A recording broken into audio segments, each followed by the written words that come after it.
नमस्कार, आप देख रहे हैं जनता टीवी और मैं हूं आपके साथ मनीषा सिंह। बुलेटिन की शुरुआत करेंगे इस वक्त की बड़ी खबर के साथ। बड़ी खबर, बड़ी जानकारी आ रही है इस वक्त के सामने। इस वक्त का बड़ा अपडेट आपको बताने जा रहे हैं। अंतर्राष्ट्रीय लवी मेले में पारंपरिक अनाजों को प्रोत्साहित किया गया है और मेले में back to basic, back to nature का थीम नजर आया। विभिन्न संस्थाओं के पारंपरिक अनाज दिखे और पकवानों की औषधीय गुण और पौष्टिकता के इस अंतर्राष्ट्रीय मेले के माध्यम से टिप्स भी दिए गए।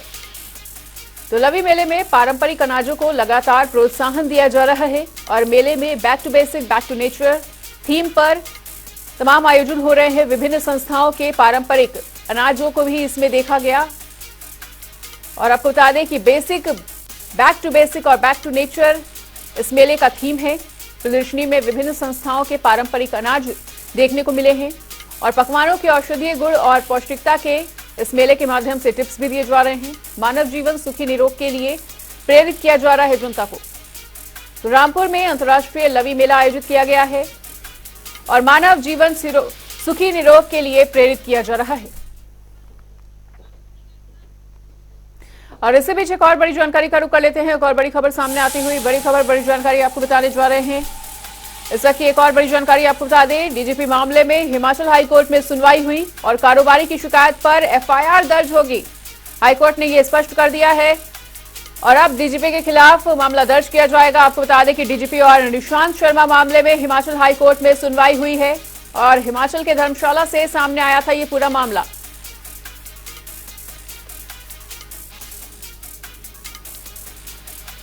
और इसी बड़ी खबर पर अधिक जानकारी के लिए हमारे साथ हमारे सहयोगी रॉबिन शर्मा जुड़ चुके हैं। तो रॉबिन, डीजीपी और निशांत शर्मा मामले में नया मोड़ आ चुका है और अब डीजीपी के खिलाफ मामला भी दर्ज किया जाएगा। पूरा मामला किस दिशा में आगे बढ़ता हुआ? जी बिल्कुल, देखिए आज उच्च न्यायालय के स्वतः संज्ञान के बाद हिमाचल हाईकोर्ट में इस मामले पर सुनवाई हुई, जहां पर निशांत शर्मा जो कारोबारी है उन्होंने डीजीपी पर जो है सवाल उठाए थे दबाव बनाने को लेकर। तो उसको लेकर आज यहाँ पर सुनवाई हुई है। हालांकि जो निशांत शर्मा है कारोबारी, उनकी ओर से शिकायत दर्ज की गई थी जिस पर पहले जो है एफआईआर दर्ज नहीं की गई थी। अब इस पर जो है उच्च न्यायालय ने सुप्रीम कोर्ट के आरती केस का हवाला देते हुए कहा है कि इस मामले पर तुरंत जो है एफआईआर दर्ज होगी, इसके बाद जो है जांच आगे बढ़ेगी। वहीं दूसरी तरफ से हिमाचल पुलिस के डीजीपी की ओर से भी मानहानि को लेकर जो है एफआईआर दर्ज की गई है। तो ऐसे में अब जो दोनों एफआईआर है इस पर जो है न्यायालय ने अलग अलग जो है जांच के आदेश दिए हैं। वहीं दूसरी ओर अब इस मामले में जो अगली सुनवाई है वो 22 नवंबर यानी कि बुधवार को होगी, जहां पर इस मामले से जुड़ी हुई स्टेटस रिपोर्ट जो है वो न्यायालय में पेश होगी। ये पूरा मामला प्रकरण जो है अभी का है, वर्तमान स्थिति है। अगर हम इसके बैकग्राउंड में जाए कि कहाँ से मामला शुरू हुआ, तो दरअसल जो निशांत शर्मा है ये कारोबारी हैं, इन पर पहले जो है हमला हुआ था, जिसके बाद इन्होंने जो है जो हिमाचल के ये रहने वाले हैं, ऐसे में हिमाचल पुलिस से सुरक्षा की भी मांग की थी और वहीं इसको लेकर उन्होंने कहा था कि जो डीजीपी की ओर से भी इन पर जो है मामले को लेकर जो है दबाव बनाने की कोशिश की जा रही है। उन्होंने ये भी कहा था, सवाल उठाए थे कि जो डीजीपी का जो दफ्तर है वहाँ से उन्होंने कई बार उन्हें फ़ोन किया गया। इसके अलावा डीएसपी और एसपी एसएचओ के तरफ से भी उन पर दबाव बनाया गया कि जो डीजीपी से वे बात करें। हालांकि उन्होंने बात नहीं की, जिसके बाद डीजीपी ने उन्हें शिमला आने को कहा था। ये सब जो है निशांत शर्मा की ओर से कहा गया। अब इस पर जो है डीजीपी का ने भी जो है मानहानि का दावा किया है। अब ऐसे में जो है ये मामला स्वतः संज्ञान के बाद न्यायालय पहुंचा है, जहां पर इसमें आज सुनवाई हुई। एजी जो है अनूप रतन सरकार के, उन्होंने यहाँ पर पक्ष रखा था और इस मामले पर जो अगली सुनवाई है वो 22 नवंबर को होगी, जहाँ पर कांगड़ा के जो एसपी हैं उनको जांच के निर्देश दिए गए हैं, क्योंकि ये जो सारा मामला है वो कांगड़ा से सामने आया था। ऐसे में अब एजी ने इसको लेकर कहा है कि आने वाले समय में 22 नवंबर को इसमें जो स्टेटस रिपोर्ट है एसपी कांगड़ा उनके द्वारा जो रिपोर्ट सबमिट की जाएगी उसे भी न्यायालय में पेश किया जाएगा। इसमें एक बड़ा पहलू ये भी है कि इसको लेकर कांगड़ा के भागसुनाग में भी निशांत शर्मा ने कहा था कि वहां भी उनको धमकाने की कोशिश की गई थी और इसको लेकर जो है पुलिस प्रशासन की ओर से भी जो सीसीटीवी फुटेज है वो कब्जे में ली गई है। वहीं जो आज की बात करें तो आज न्यायालय ने एक ये फैसला भी सुनाया है कि निशांत शर्मा ने क्योंकि जान का खतरा होने का जो है बात कही थी, ऐसे में न्यायालय ने उन्हें सुरक्षा प्रदान करने के भी प्रशासन को जो है निर्देश दिए हैं। जी ठीक है रॉबिन, तो इस तमाम जानकारी के लिए आपका बहुत बहुत शुक्रिया।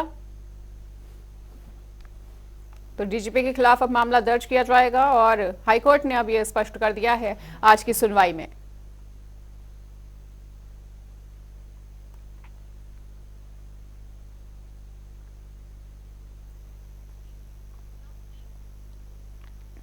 उधर मंडी में आयोजित प्रेस वार्ता के दौरान बीजेपी नेता और नगर परिषद मनाली के अध्यक्ष चमन कपूर ने प्रदेश सरकार पर निशाना साधा है और उन्होंने आरोप लगाया है कि प्रदेश की कांग्रेस सरकार ने प्रभावितों को 7 लाख का झूठा सपना दिखाया।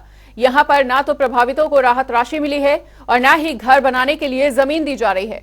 चमन कपूर ने कहा कि झूठ बोलकर सत्ता में आई कांग्रेस सरकार ने अगर जल्द ही प्रभावितों को जमीन और घर बनाने के लिए मुआवजा जारी नहीं किया तो फिर सड़कों पर उतरकर आंदोलन किया जाएगा। तो आपदा के टाइम में पूर्व मुख्यमंत्री जयराम ठाकुर एक पहले आदमी थे, पहले शख्स थे जो दिल्ली पहुंचे और दिल्ली माननीय राष्ट्रीय अध्यक्ष जगत प्रकाश नड्डा जी से मिले, अमित शाह जी से मिले और जिन जिन से मिल सकते थे उनसे मिले और वहां से उन्होंने बजट ले आया, बजट मुहैया करवाया। उसी को अनाउंस करके उन्होंने 4500 करोड़ रुपया जितना भी था कि लोगों को राहत राशि देंगे, लेकिन अभी तक भी वो ढंग से बजट जो है बांटा नहीं, पर गाना ये गाया कि जी हमें तो सेंटर से कोई सहायता नहीं मिली। तो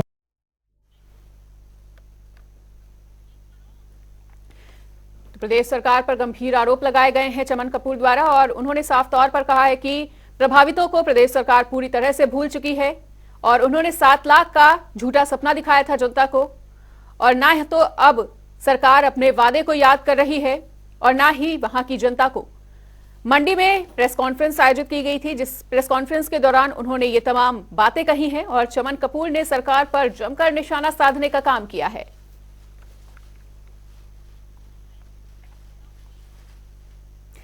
वहीं दिल्ली अमृतसर से शिमला और धर्मशाला के लिए फ्लाइट शुरू हो गई है, जिसमें आज सुबह दिल्ली से फ्लाइट उड़ी और 8:10 पर शिमला पहुंची और शिमला से फ्लाइट 8:45 पर अमृतसर के लिए उड़ी। अमृतसर से वापस शिमला के लिए उड़ान भरी और उड़ान योजना के तहत किराए में 50% की छूट भी दी जा रही है। फ्लाइट शुरू होने से यात्री दिल्ली और अमृतसर से 1 घंटे में अब शिमला और धर्मशाला पहुंच पाएंगे और इससे टूरिज्म इंडस्ट्री को काफी ज्यादा फायदा मिलेगा। पर्यटकों के साथ ही स्थानीय लोग भी इस सेवा का फायदा उठा सकेंगे और समय की इससे बचत भी होगी।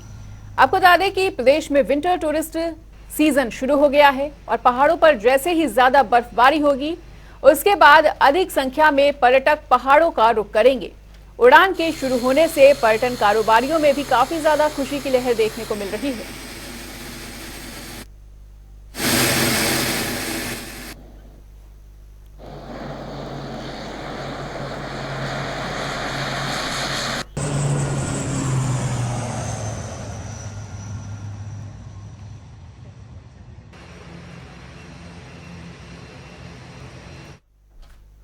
और सीधा रुख करते हैं शिमला का और सुनवाते हैं कि उप मुख्यमंत्री मुकेश अग्निहोत्री क्या कुछ कह रहे हैं। सरकारें सिर्फ बैठने के लिए थोड़ी आई है कि हम आए और बैठ के चले गए। इस प्रदेश की आय के माध्यम से 10,000 करोड़ से ज्यादा का नुकसान हुआ। 10,000 करोड़ से ज्यादा, 4500 करोड़ रुपया पैकेज के लिए दिया है हिमाचल प्रदेश के व्यक्तियों के लिए और हमें केंद्र से पैसा नहीं मिला। जो भी खबरें ऐसी खबरें छाप रहे हैं वो सब बात पहुंचाने वाला कोई हो नहीं सकता। हम कह रहे हैं कि केंद्र ने अगर हमें पैकेज नहीं देना है जिसके लिए हमने आग्रह किया तो कम से कम हमारा क्लेम तो दे दें। क्लेम हमारा 5,000 करोड़ रुपए का बनता है जो नियमों के तहत बनता है कि जितना नुकसान हुआ उसमें जो है पूरे फॉर्म भरवाए जाते हैं कि जी आपकी ये पानी की स्कीम को नुकसान हुआ, ये आपकी सड़क को हुआ, उसमें क्लेम बनता है कि अगर पैकेज नहीं देना तो क्लेम के तहत कितना बनता है। कम से हमारा 5,000 करोड़ का क्लेम बनता है, वो तो हमें दिया जाए। लेकिन लगातार ये बात कहना कि जी इनको मदद होगी, ऐसा कुछ नहीं है।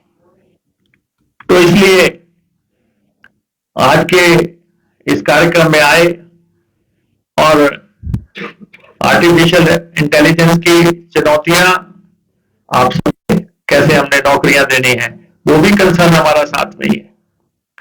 हम इसको इस्तेमाल कैसे करें? टेक्नोलॉजी का इस्तेमाल हो सकता है, फेसबुक का इस्तेमाल हो सकता है, ट्विटर का इस्तेमाल हो सकता है, सोशल मीडिया का इस्तेमाल हो सकता है, आर्टिफिशियल इंटेलिजेंस का जो है इस्तेमाल हो सकता है। लेकिन इसकी भविष्य की चुनौतियों में हमने किस ढंग से, आज आप देखिए हमें टेक्नोलॉजी के साथ भी चलना है, लेकिन हमें अपने लोगों का ख्याल भी करना है। और जब आपके सामने टेक्नोलॉजी के पत्रकार आ गए, पत्रकार तो वैसे ही माननीय है। तीनों साथियों ने हमारे ये कहा कि जो इंसान कर सकता है वो कोई भी मशीन नहीं कर सकती है। ना उसमें संवेदनाएं होगी, ना उसमें कोई और अभिव्यक्ति। उन तीनों का भी मैं बहुत आभारी हूं कि आपने हमारे पब्लिक रिलेशन डिपार्टमेंट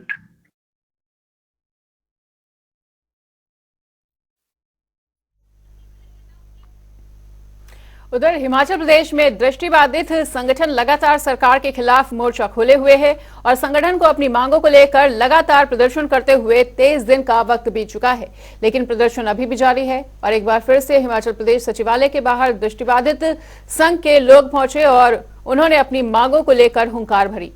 दृष्टिबाधित संघ का कहना है कि सरकार जल्द ही उनकी मांगों पर संज्ञान ले, वरना ये आंदोलन और भी ज्यादा उग्र रूप लेता जाएगा।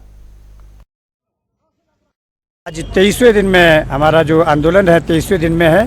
मैं राष्ट्रीय दृष्टिहीन संघ हिमाचल शाखा का जनरल सेक्रेटरी देवाचंद्र नेगी बात कर रहा हूँ। और हमारी जो मांगे है, हमारी जो बैकलॉग के संदर्भ में मांगे है, जो बैकलॉग 31 दिसंबर तक भरा जाना, उसमें कुछ त्रुटियाँ हैं। उन त्रुटियों को दूर करने के लिए मैं कल माननीय मुख्यमंत्री जी के ऑफिस भी गया, चीफ सेक्रेटरी के ऑफिस भी गया और मुझे वहाँ से कहा कि अभी 18 तारीख तक तो मुख्यमंत्री जी नहीं मिल रहे, उसके बाद आपके डेपुटेशन को समय दिया जाएगा। तो हमारा आंदोलन तब तक चलता रहेगा जब तक इन बेरोजगारों की समस्याओं का समाधान नहीं होता है। बीजेपी सोलन के युवा मोर्चा के जिला अध्यक्ष ने प्रेस कॉन्फ्रेंस कर प्रदेश सरकार पर निशाना साधा है और उन्होंने कहा कि कांग्रेस झूठ की राजनीति कर सत्ता में आई है और अभी तक एक भी गारंटी को पूरा नहीं कर पाई है। न ही सरकार प्रदेश में युवाओं को रोजगार मुहैया करा पाई है और महिलाओं को भी 1500 रुपए अभी तक नहीं मिल पाए हैं। सरकार जनता को लोकसभा चुनाव में अब जरूर जवाब देगी।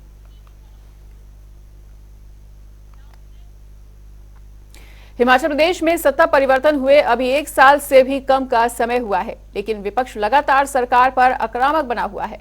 अब पूर्व विधानसभा डिप्टी स्पीकर और विधायक हंसराज ने प्रदेश सरकार पर निशाना साधा है और निशाना साधते हुए उन्होंने कहा कि प्रदेश में किसी भी तरह का अभी तक विकास कार्य हुआ नहीं है। ही आपने क्वेश्चन जो व्यवस्था परिवर्तन का उठाया वो ठीक ही उठाया है, पूरा परिवर्तन हो गया है। सरकारें, मैं भी अब तीसरी सरकार में हूँ लगातार। धूमल साहब को भी हमने काम करते हुए देखा, मैं जिला परिषद था तब। ये पहली बार हुआ है हिमाचल के इतिहास में कि इस तरह का व्यवस्था परिवर्तन लोगों ने भी नहीं सोचा होगा।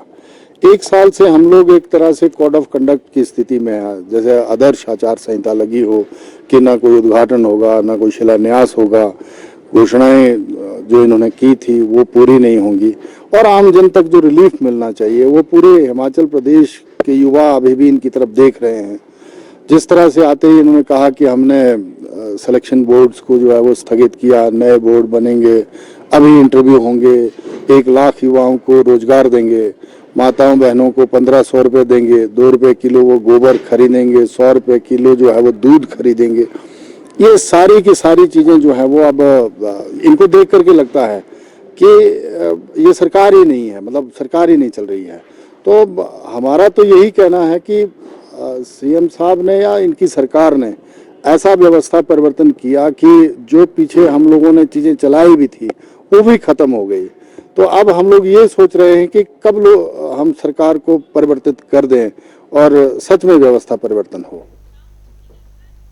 करेंगे अगली खबर का। हिमाचल प्रदेश में मेयर डिप्टी मेयर की सीट खाली हुए 1 महीने का समय बीत गया है और बीजेपी जिला प्रवक्ता शैलेंद्र गुप्ता ने प्रदेश सरकार पर तंज कसते हुए कहा कि कांग्रेस सरकार तानाशाही की तरफ बढ़ती जा रही है। नगर निगमों के मेयर और डिप्टी मेयर का कार्यकाल पूरा होने के बाद भी सरकार चुनाव नहीं करवा रही है।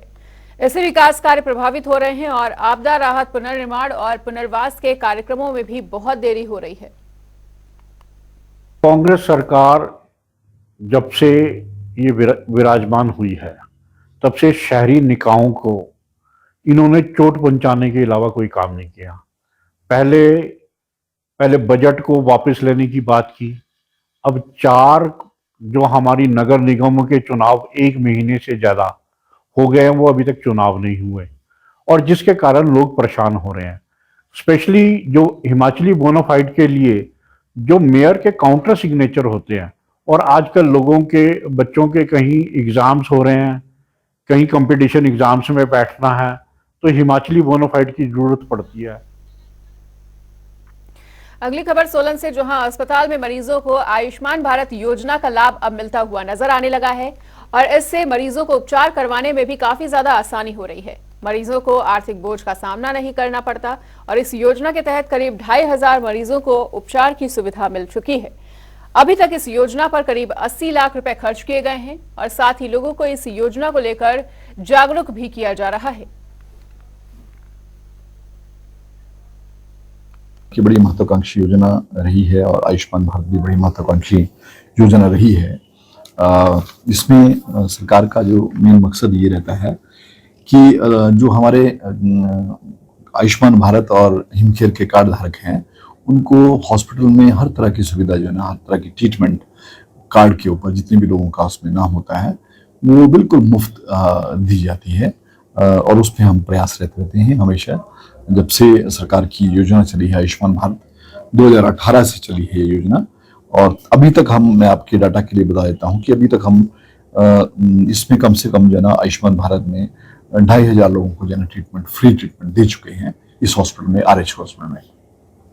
सरकार के बहुत प्रयास रहते हैं कि हम हर तरह के मरीज जो हमारे पास दाखिल रहते हैं, जो इसके कार्ड धारक हैं, जो इसके जो बेनिफिशरीज हैं, उनको हम फ्री ट्रीटमेंट दें और वो कर भी रहे हैं हम लोग।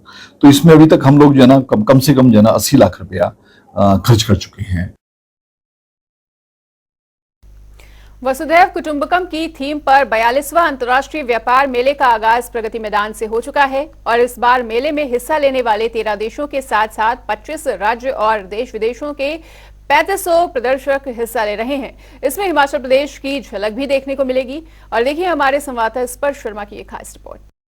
जो हिमाचल प्रदेश का पवेलियन लगा हुआ है उस पर ले जाएंगे और वो दिखाते हैं किस तरीके से जो हिमाचल प्रदेश के पवेलियन में क्या कुछ खास जो है देखने को मिलता नजर आएगा। सबसे पहले बाहर हम आपको दिखाते हैं हिमाचल प्रदेश के पवेलियन के कि किस किस तरीके से क्या क्या चीज़ें जो है देखने को मिलती नजर आ रही है। तमाम जो टूरिस्ट डेस्टिनेशंस हैं वो दिखाए गए हैं यहाँ पर और अब आपको सामने से अगर लेकर जाए हिमाचल प्रदेश के पवेलियन में कि वहाँ पर क्या कुछ खास जो है इस बार ट्रेड फेयर में प्रगति मैदान में जो है अंतर्राष्ट्रीय व्यापार मेले में देखने को मिलता हुआ जो है नजर आएगा, तो वो जो है सबसे महत्वपूर्ण रहेगा क्योंकि हम लगातार हर जो तस्वीर है वो जनता टीवी पर सबसे पहले ट्रेड फेयर को लेकर जो दिखाते हुए नजर आ रहे हैं।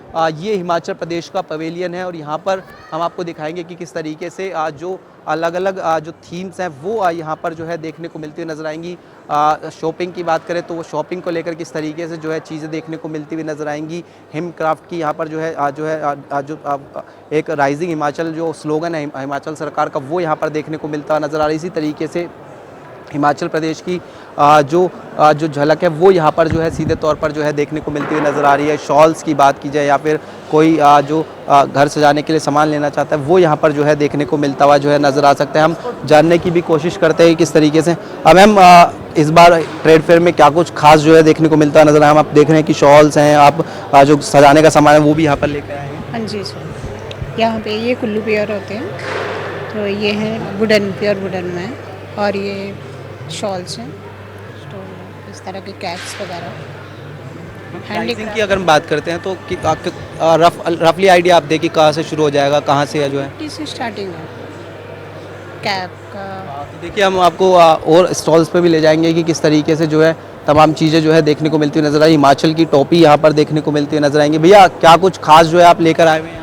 हमारे पास सर यहाँ हिमाचल की जितनी भी ट्रेडिशनल चीज़ें हैं, हैंडलूम की, हैंडीक्राफ्ट की, जितने भी shawl stall, Himachali cap, jackets वगैरह, सॉक्स वगैरह और जैकेट्स जो भी लेडीज़ शॉर्ट लॉन्ग जितने भी आइटम होती है ना वो सारा लेके आएंगे।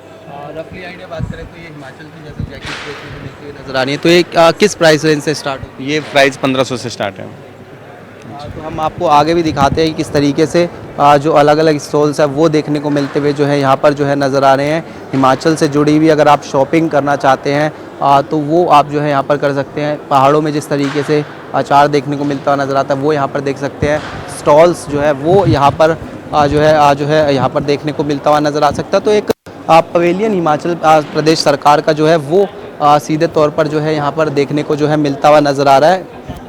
और उसके साथ साथ अगर हम बात करते हैं तो हिमाचल प्रदेश में स्टार्टअप होते हैं वो यहाँ पर जो है दिखाया गया है। बाहर जो है एक तरीके से हिमाचल प्रदेश में जो डेवलपमेंट्स होते हुए जो है नज़र आ रहे हैं, उन तमाम जो है चीज़ों की झलक जो है दिखाई गई। बल्क ड्रग फार्मा जो पार्क लगने वाला है उसकी जो झलक है वो यहाँ पर जो है हिमाचल के इस पवेलियन में जो है देखने को मिलती हुई जो है नज़र आ रही है।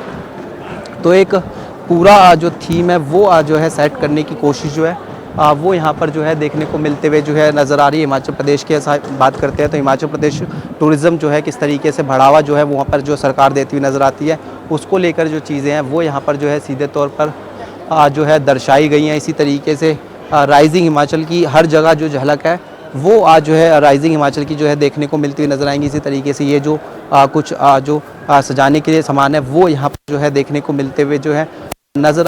तो एक पूरी झलक हम आपको दिखा रहे हैं कि जनता टीवी पर कुछ प्रदेश के पवेलियन में जो है इस बार खास जो है देखने को मिलता हुआ जो है नज़र आ रहा है।